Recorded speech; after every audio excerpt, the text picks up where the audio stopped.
নিজের হাতে বান্দা তুমি বানায় কোনদিন মাফ না করে সারবান।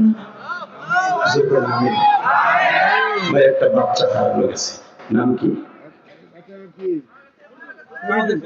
পাওয়া গেছে। আন্তাজে খালি মাহফিল নষ্ট করেন আপনারা, ছাতার মাথা। এই যুগিনী বাচ্চা হারায়। ওই ট্যাবলেট বিডি কইয়াছিল, ওর বাচ্চা কই গেছে।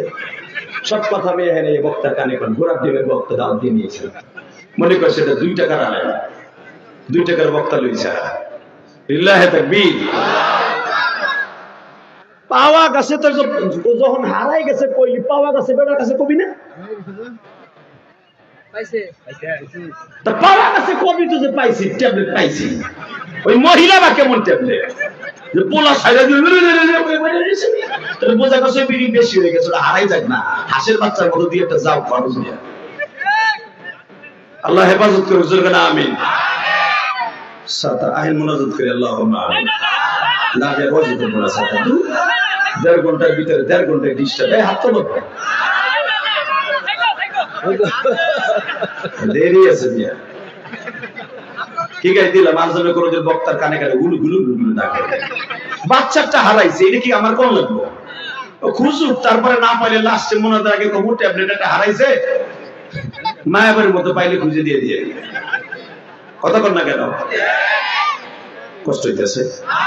আবার যদি না কইতাম দেখতেন এই লোক কি কইতো, হুজুর এত রিকোয়েস্ট করলাম বলাটা পাইলাম না, কইল না। কত বিপদে আছে। এখন উনি পাওয়া গেছে বলে লিল্লাহি তাকবীর। আর ডিস্টার্ব করবেন, উঠে হাঁটা দেন, কোন ডিস্টার্ব চলবে না। যতটুকু ওয়াজ চলবে ওয়াজ চলবে ইনশাআল্লাহ। বলেন লা হাওলা ওয়ালা কুওয়াতা ইল্লা বিল্লাহিল আলিয়্যিল আযীম। সমস্যা হলো আপনাকে কমিটির ভিতরে অনেক শিক্ষিত লোক আছে, তো কারো কমান্ড মানে না, যা খুশি তাই কয়। হে মাতবার, হে মাতবার, হে মাতবার, 14 করি মাতবার। এটা আমার বোঝা শেষ। ওয়াজটা 2 দিন করি না, 27 বছর। ওই এলাকায় ঢুকলেই বুঝি কোন জায়গার পানি কোথায় যাবে, আমরা বুঝি। লিল্লাহি তাকবীর। কষ্ট হচ্ছে। আর চিন্তা করেন না যে এই মাঠে ইলিয়াস রহমান জাদি, হাফিজ রহমান সিদ্দিকী আসবো। লিল্লাহি তাকবীর। রেডি? এটা জানেন একটা ওয়াজ কাছাই আনতে কত কষ্ট? এত সহজ ওয়াজ। একটা দিমাগ যখন আল্লাহর পক্ষ থেকে আসে, ওইটারে কাছাই আবার স্টার্ট দেয় কত কষ্ট আপনি জানেন? খামোশ, আমার দিকে তাকাবেন। আমার নবীর চেয়ে দামি মানুষ কেউ আছে? জোরে কবাই, আরো জোরে, আরো জোরে। এদের এক্সাম্পল দেখাই দেয়। এদের সিদ্ধান্তটা সঠিক ছিল শুনতে, যে হুজুরের মাঝখানে কোনো নেতারে বক্তব্য দেওয়া যাবে না। এই ভাইজান বলছিলেন কেন এই সিদ্ধান্ত কেন নিয়েছিলেন? জানেন যে আমার ওয়াজের বক্তৃতার মাঝখানে যদি ডিস্টার্ব হয় ওয়াজ হবে না। তাহলে কানে কানে ট্যাবলেট হারাই গেছে, ওটা বললে কি ডিস্টার্ব করে? জানেন না? এই সমস্ত লিল্লাহি তাকবীর। ওয়াজ যে কোন দিক দিয়ে কোন দিক যাবো, যাও কোন দিক দিয়ে খেওয়াই দেয়, একদিক গেলি হয়েছে, আমার দোষ না। লিল্লাহি তাকবীর। লা হাওলা ওয়ালা কুওয়াতা ইল্লা বিল্লাহিল। আল্লাহ জেনে আবার এনে দাও, জোরে করে আমিন। এবার একটা আওয়াজ দিবেন, জীবনে কোনদিন এত জোরে আওয়াজ দেন না। আমার নবীর চেয়ে দামি মানুষ কেউ আছে? জোরে কোন আছে? জিবরাইল যখন বলল নবী আপনি পারলেন না, বুঝলেন তো থাপ্পড় দিতে, এখানেই তো বলছিলাম না? হ্যাঁ, আমার নবী বলে তোমার তো চাচা নাই, তুমি চাচার ধর কি বুঝবা? তো এই যে আপনার থাবড় দিয়া কান্ডারে ফাটায় দিছে, চলটারে লাল করে দিছে, আপনার কষ্ট হইতেছে না? জিবরাইল আমার থাপ্পড় দিছে, আমার চাচাই দিছে, তাহলে তোমার কি? তবে তুমি একটা কথা বইলো মালিক, তুমি যদি আমার এই চাচারে থাপ্পড় দেওয়ার কারণে যদি আমার উম্মাত গুলারে মাফ করে দাও, আমি এতেই খুশি। আমার উম্মাত হায়াতের দিক দিয়েও ছোট, সাইজের দিক দিয়েও ছোট, আমলের দিক দিয়েও ছোট, সর্বদিক দিয়েই তারা ছোট। তুমি আমার উম্মাতকে বড় করে দিও। এটা মাক্কে জিন্দিগিতে বললেন। দেখেন মাদানী জিন্দিগিতে আল্লাহ কি করে? এবার চোখের পানি ছাড়বেন। আল্লাহ তুমি আমার উম্মত সব দিক দিয়ে ছোট, এই ছোট উম্মত গুলো বড় করে দিবা। কেমনি বড় করে দিবা? আমার আল্লাহ এই কথাটা মনে রাখছে। বাজার নবী মদিনায় হিজরতের পরে একটা মাস দিলেন, রমজান মাস। মক্কা জিন্দেগিতে কিন্তু রমজান মাস আল্লাহ দেয় নাই। মাদানী জিন্দেগিতে আল্লাহ পাক একটা মাস দিলেন, রমজান মাস। ইয়া আইয়ুহাল্লাযীনা আমানু কুতিবা আলাইকুমুস সিয়াম কামা কুতিবা আলাল্লাযীনা মিন ক্বাবলিকুম লাআল্লাকুম তাত্তাকুন। নবীজি আপনার উম্মতকে 30 দিন রোজা রাখতে বলবেন। নবী আবার একটা জিনিস আপনারে বইলা দিলাম, রোজা রাখবে 30টা, আমি সওয়াব দিব 300টা। আপনার উম্মত 1 মাস রোজা রাখবে, আমি 12 মাস রোজা রাখার সওয়াব দান করব। নবী খানি শেষ না, আপনার উম্মত 1 রাত ইবাদত করবে, আমি 83 বছর 8 মাস 10 দিনের সওয়াব দান করব। লাইলাতুল কদর খায়রুম মিন আলফি শাহর। 83 বছর সওয়াব, নামাজে দাঁড়ায়া যেই আমল করলে যেই সওয়াব, 1 রাত ইবাদত করলে সেই সওয়াব। আমার নবী বলে ফেলছে, এবার দিলটা নরম করবেন। আল্লাহ আমার উম্মতের এত ফ্যাসিলিটি দিলা কেন? আমার আল্লাহ বলে, আপনি না মাকে জিন্দেগিতে বলছিলেন, আপনার মাকে জিন্দেগিতে বলছিলেন আমার উম্মত সাইজ হবে ছোট, আমলেও কি ছোট হবে, আপনি বলছিলেন না? এই কথা আল্লাহ মনে রেখেছে, মাদানী জিন্দেগিতে বলে দিয়ে গেল, কিয়ামত পর্যন্ত আপনার উম্মত যদি একটা রাত ইবাদত করে, সবে কদরের রাত, রব্বে কারীম তার জীবনের গুনাহ মাফ করবে তো করবেই, সাথে সাথে 83 বছর একাধারে দাঁড়ায় দাঁড়ায় নামাজ পড়লে যেই সওয়াব, আল্লাহ তাআলা আমলনামায় সেই সওয়াব দিয়ে দিবেন। আপনি হায়াত পাইছেন 65 বছর, আপনি এক রাতে পাইছেন 83 বছর। করে বলেন আপনি জান্নাতি না জাহান্নামী? বাজান এবার দিলটা নরম করবেন। যখন লাইলাতুল কদর খায়রুম মিন আলফি শাহর তানাজ্জালুল মালাইকাতু ওয়ার রূহু ফিহা বিইذনি রাব্বিহিম মিন কুল্লি আমর সালামুন হিয়া হাত্তা মাতলাইল ফাজর। নবী শুধু একটা রাতের কিছু অংশ না, ফজর পর্যন্ত যদি যে সময় দুই রাকাত নামাজ পড়বে, যেই সময় পড়বে, সাথে সাথে 83 বছরের সওয়াব আল্লাহ তাআলা আমল অ্যাকাউন্ট উঠিয়ে দিবে। বাজান এবার দিলটা নরম করে বলবেন, মালিক রে, যদি এত বড় ফ্যাসিলিটি হয় উম্মতে মুহাম্মাদি, একটা উম্মতে মুহাম্মাদির আগে কোন নবীর উম্মতগুলো জান্নাতে যাবে না।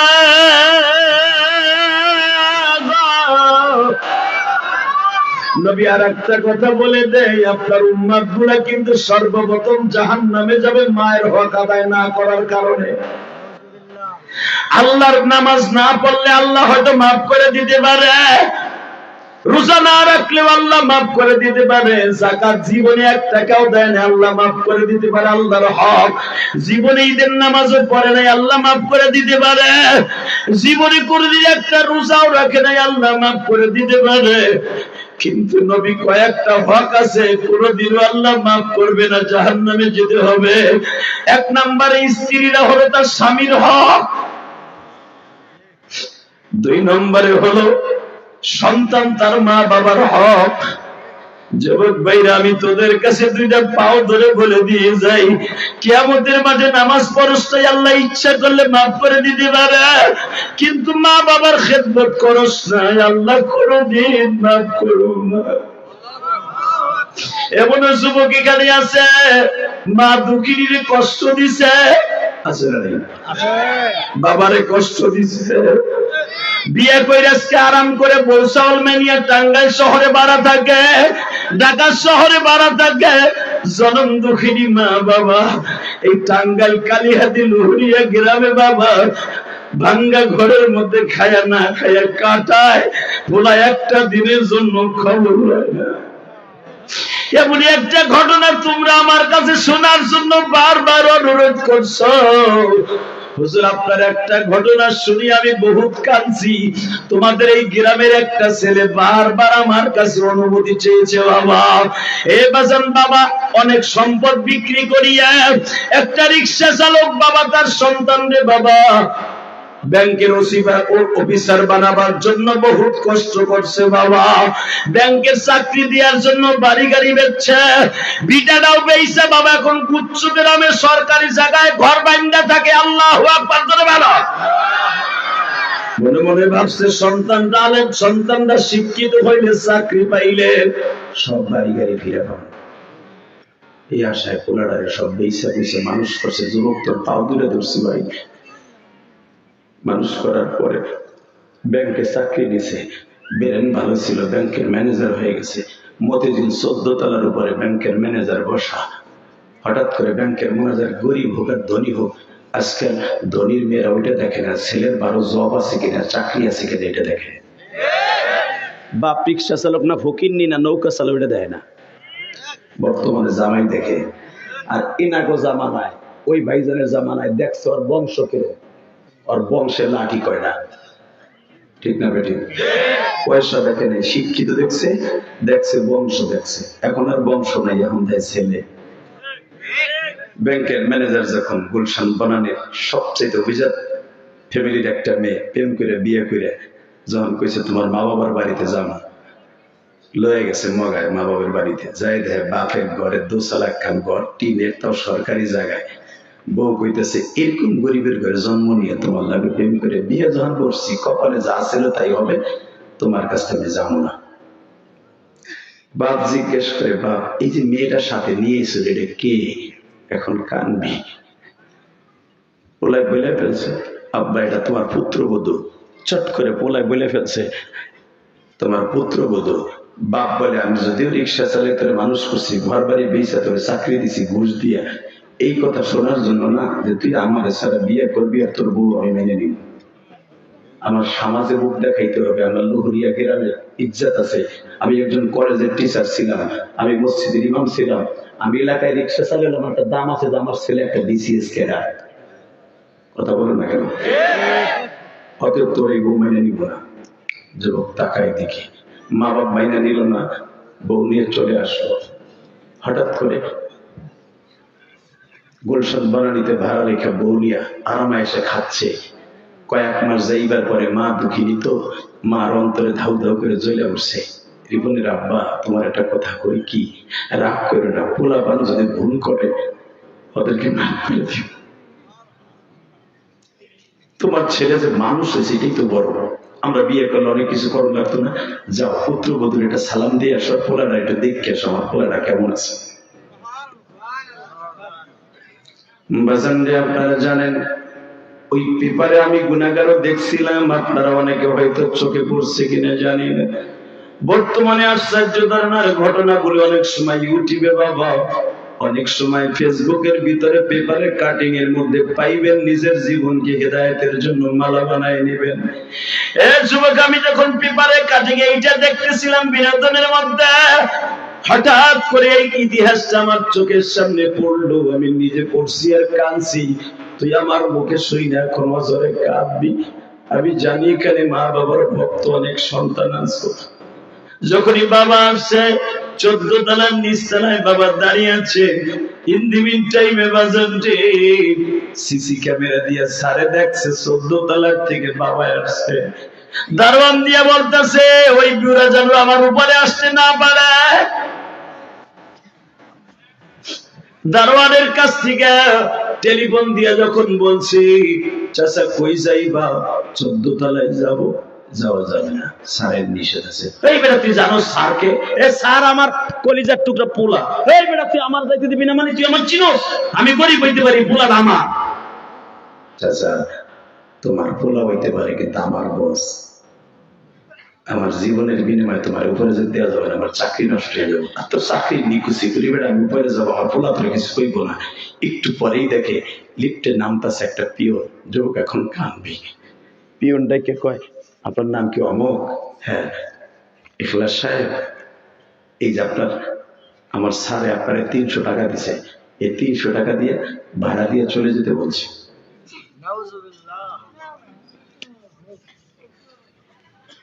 রিক্সা চালক বাবা একবার পিওনের দিকে তাকায় আর একবার দারোয়ানের দিকে তাকায়, তাকায় বলে আমার ছেলে আমার চলে যেতে কইছে, কষ্ট কইছে 300 টাকা দিয়ে ব্যাংকের। হ্যাঁ, টাকাটা তোমার হাতে রাখো বাবা, আমি এখন রিক্সার প্যাডেল মারতে পারি। তারে বলল তার টাকা আমার লাগবো না, তারে ভালো থাকতে বলল। বাবাই যাত্রা বাড়ি গুলিস্তানে সায়দাবাদে রিক্সা চালাইয়া 3 দিন থেকে রেল স্টেশন ঘুমাইয়া কয়েক টাকা জোগাইয়া দেশের বাড়ি কুমিল্লা সদর দক্ষিণে গেছে। মা জিজ্ঞেস করে, তুমি যে গেলা আমার পোলা তোমার লাগে ভালো ব্যবহার করে নাই? বাবা এক চোখে পানি আর এক চোখে হাসি দিয়ে বলে, তো ছেলে আমার খুব আদর করছে, দেখো যে মার্কেট ফার্কেট কিনে নিয়েছি, কত টাকা দিছি, এই যে টাকা দিছে। বাস্তব ঘটনা। যখন দেখছে টাকাগুলো ঘাম লাগানো, ঠিক রিক্সা চালায় যেইভাবে কামাইয়া বাবার টাকা দিত মার কাছে, ওই কোয়ালিটির টাকা। মা জিজ্ঞেস করে, কি রে তোমার টাকা ঘাম লাগানো কা? ব্যাংকের টাকা না নতুন টাকা? বলে, সব ব্যাংকে নতুন টাকা থাকে না, সব ব্যাংকে নতুন টাকা থাকে না। মার বুঝতে আর বাকি নাই, আমার ছেলে আমার স্বামীর সাথে ভালো ব্যবহার করে না। স্বামীর আসতে করে বুকের মধ্যে নিয়ে একাই, সত্য কথা বলো তো, আমার ছেলে তোমার সাথে কি ব্যবহার করছে? বাপ বলে ব্যবহার সুন্দর করছে, দারোয়ান দিয়ে ধাক্কা বাড়ি করে দিছে।